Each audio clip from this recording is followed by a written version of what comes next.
desde o momento em que outros companheiros meus, aí da área do movimento estudantil, já colegas de velhas batalhas, como o Sérgio Gomes e outros, tinham sido presos, eu sabia que era uma questão de tempo, né? E estava preparado para isso, teoricamente, imaginava que estava. Mas não sabia, nem jamais podia imaginar que a minha mulher fosse presa comigo, a Adileia, que era mãe da nossa filha, que tinha 6 meses na época, hoje tem 30 anos. E jamais imaginei isso. E nem pude imaginar que esta prisão resultasse na prisão do Vlado e muito menos na morte dele. Na realidade, eu não fui preso. Eu fui, e acredito que todo mundo, eu fui sequestrado, né? Que é diferente de preso, né? Os caras chegaram lá no meu trabalho e sequer admitiam para o meu chefe, na época, que eu estava sendo preso. Não, vai nos acompanhar, e não admitia que ele fosse junto, nem admitiam dizer para onde, nem, enfim. E logo na saída do trabalho estava lá um ou outro, ou mais, eu não sei, veraneio, onde você é encapuçado e é levado para um lugar sem saber para onde, né? Pela comunicação do rádio, né, eles se comunicando para onde leva, para onde não leva, informaram que estaria sendo levado para o centro cirúrgico. Eu tinha saído daqui numa sexta-feira, antevéspera do aniversário da Adileia, da minha mulher, para comprar uma bicicleta que era o presente de aniversário que eu ia dar para ela. Levei para casa, estava montando a bicicleta na garagem de casa, um sobradinho, na zona sul de São Paulo, quando chegou a perua do Doicode, que era uma coisa que todo mundo sabia como é que era, né? Ninguém queria ver, mas todo mundo sabia que era uma veraneio, com placa fria, com 3 ou 4 caras vestidos em roupas civis, que se apresentavam muitas vezes, muito educadamente, como foi no meu caso. E os caras disseram: o senhor Paulo Sérgio Marcon? Sim, senhor.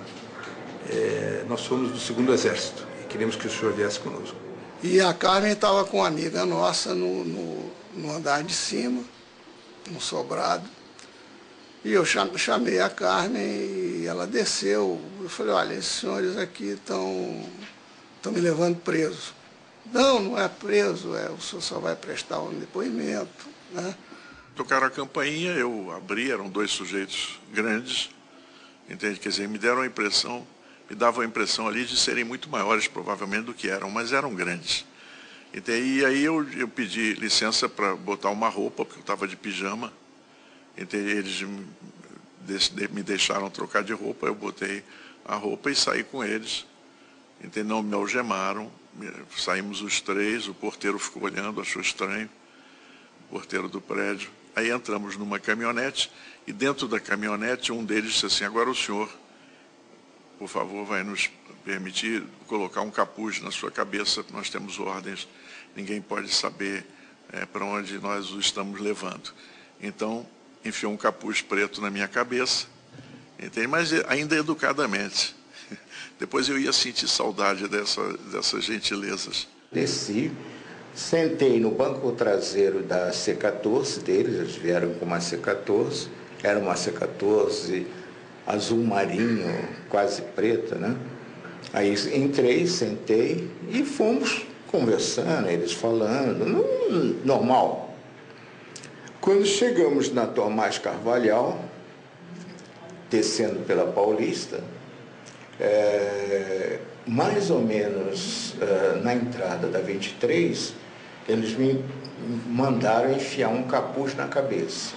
E chegamos até outra rua, andamos e pegamos um táxi, mas logo em seguida fomos cercados, embaixo ali de um viaduto, atrás da igreja, e aí imediatamente saíram uns caras armados com metralhadoras, se dizendo do Esquadrão da Morte, nos retiraram do táxi, nos enfiaram cada um num carro e em seguida nos levaram para o quartel da PE, da Polícia do Exército, lá do Rio de Janeiro, onde começaram as barbaridades.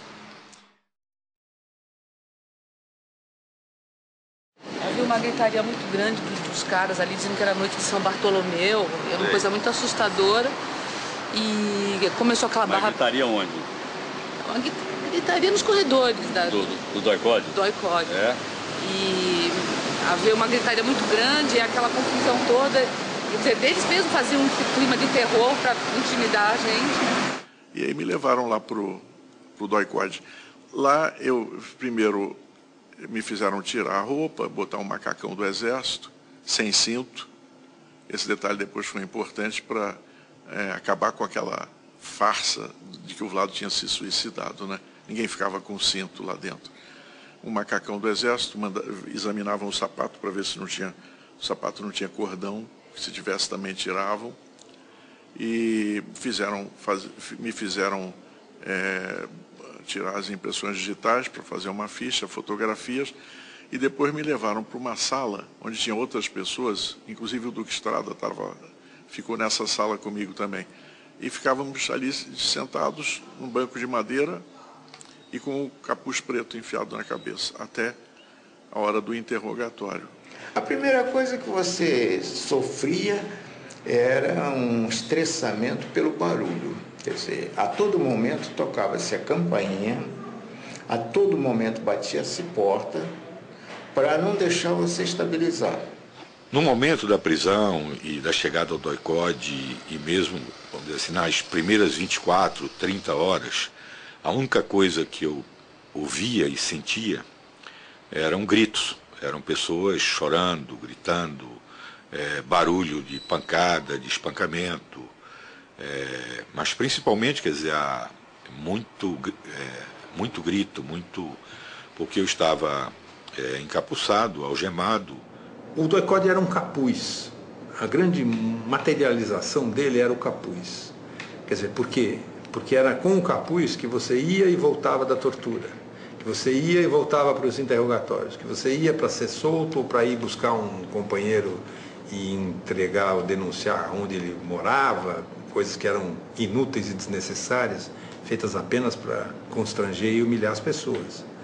Né? Era o cheiro desse capuz, que alguém descreveu dizendo como era o cheiro do medo, mas era realmente um capuz preto de pano vagabundo que estava na cabeça da gente nos momentos mais críticos. Primeiro, a conversa era uma conversa áspera, mas eu tive a impressão de que eu ainda poderia, contra-argumentar. E começamos a discutir. Eu disse que nós éramos um grupo de jornalistas e intelectuais preocupados em discutir os destinos do Brasil, mas que não tínhamos nenhuma ação subversiva, essas coisas. Aí o sujeito se irritou. No primeiro momento, o pavor, o medo da tortura. Quer dizer, você ainda não sabe, tudo o que eles vão fazer com você. Então você fica com mais medo do que vem pela frente do que aquilo que você já está passando. Né? O segundo momento é o momento em que o corpo grita, quer dizer, pelo que você está sofrendo. Né? Que tipo de tortura você sofreu? Comigo foi basicamente espancamento e choque elétrico na cadeira do dragão. A Pimentinha, na verdade, não era o que eu imaginava, era uma outra coisa, mas não era melhor. Era uma máquina de choques elétricos, que eles chamavam de Pimentinha.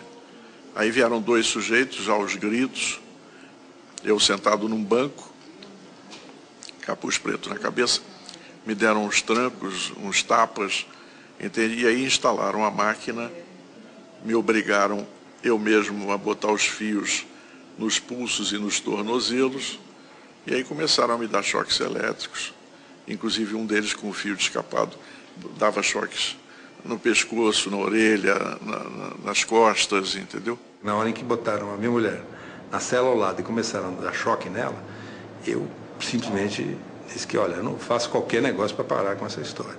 E eu, naquela sessão de tortura toda, eu falei que era um engano, que eu era católica, eu sou. Aí começaram a dar choque nela, eu não sabia que ela estava de tênis e, portanto, os choques nem foram tão violentos assim. E aí em mim também me tiraram a roupa, me deram choque no corpo todo, pênis, etc. Durante um período que eu não sei, um tempo, 1 hora, 2 horas, não sei nem direito quanto. E foi esse Digamos, esse foi o limite a que eu cheguei. As coisas pararam, eu tive um momento assim de... Parece que foi o Espírito Santo que baixou em mim, porque eu falei que eu atirei o capuz preto, porque quando você é torturado você está com o capuz preto. Eu arranquei esse capuz e olhei no olho da pessoa que estava me torturando e disse para ele que ele não acreditava em Deus, que ele não deveria ter família, porque primeiro fazendo uma coisa daquelas, segundo fazendo com uma mãe recente, porque eu tinha sido a minha filha há pouco tempo. Na segunda vez que eu voltei para o interrogatório, os caras me perguntaram, e o Vlado? Né? Então tinha um nome do Vlado ali.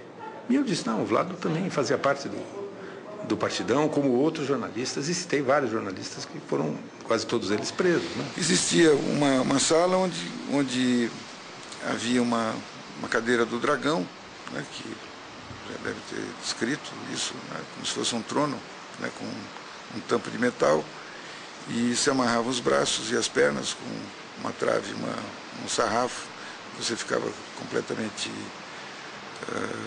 imobilizado. E a prática mais regular é exatamente de amarrar um fio na orelha e aí com um dínamo dar choque. E com esse capuz, no caso, essa equipe que foi a que matou o Vlado, esse cara tinha essa técnica especial, porque ao mesmo tempo que se dava choques, as pessoas gritavam, davam porradas de todo tipo, com sarrafos, com socos, e ele então apertava aqui esse capuz preto e ele jogava amoníaco aqui na altura da testa, e esse amoníaco então empapava a trama desse capuz, que era de uma lonita relativamente grossa, então dava para empapar bastante amoníaco, e à medida que você vai levando esses choques, ele produz uma coisa que se você estiver expirando, você não consegue inspirar, e se você estiver inspirando, você não consegue expirar. Então, essa máquina faz com que você fique com a respiração completamente convulsa. Naquele momento você fica muito assustado, né? Eu nunca tinha levado choques elétricos, nunca tinha sido torturado. Então, mas, na verdade, eles não é que eles batem, eles torturam você para quebrar você. Entendeu? O objetivo ali primordial é vergar você, é fazer você, botar você de joelhos. Entendeu? Mas eles já não estavam mais interessados no que eu ia dizer, até porque eu não conseguia falar, eu gritava. Mas eles queriam me quebrar, né? E eu vou te dizer, conseguem. Eu não sei, você ser fisicamente destruído, né? E tem certo momento que você se sente literalmente desmontar, né? Quando te aplicam um choque no ouvido, ou na boca, ou no ânus, você sente como se estivesse desmoronando, entendeu? E essa sensação te acompanha para o resto da vida, quer dizer, de você desmanchando por dentro. Quando quebra a tua dignidade, quer dizer, quando te deixa num patamar de absoluta falta de consciência ou de limite que você possa impor, né, sobre o teu próprio corpo e sobre a tua própria cabeça, né, e sobre os teus próprios sentidos, acabou o ser humano. Tem momentos, quer dizer, que o sofrimento das outras pessoas, quer dizer, chega a ser muito mais forte do que o teu próprio sofrimento. Então, quando você vê um amigo, um companheiro, quer dizer, uma pessoa sendo torturada na tua frente, quer dizer, isso, no meu caso, a minha mulher,